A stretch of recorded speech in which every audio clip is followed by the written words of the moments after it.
Today I wanted to talk about leg work in the downswing. Specifically how the legs kind of guide and lead the downswing, right? In our last video we referenced the fact that the body winds up from the top and then unwinds from the body. And I didn't want to answer what leads the downswing. The reason I didn't want to answer is because different thoughts work for different students, right? Some of my students do well when I talk to them about bumping the hips a little bit.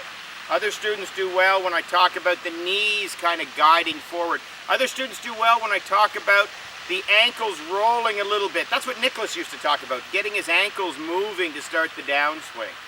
So it's hard to think about one specific item, but we do know that the legs guide forward motion and that we sort of unwind from the tension of the wind-up from the bottom up.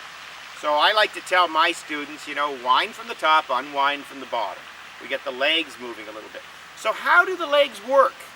Sometimes golfers use them too much. They just throw them forward and their upper body falls back. You don't want to overdo it. It's a subtle move like all moves in the golf swing, but it's definitely a little bit of a bump followed by a rotation. Think of any other sport. If I'm throwing a ball, what do?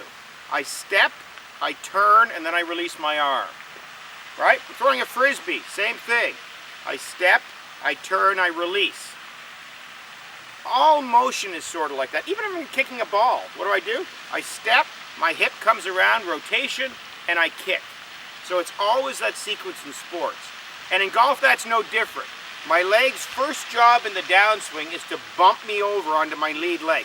Sometimes we call that posting up, and I feel a little pressure on the outside of this leg. But I can also think about my ankles and my footwork. My foot doesn't go this way, up, by a rotation. The first thing it does is move over like so. So the first move in the downswing, legs, hips, guide you onto your lead leg. That'll bring the club about, rib high or waist high. Then it's my job to rotate and finish the golf swing.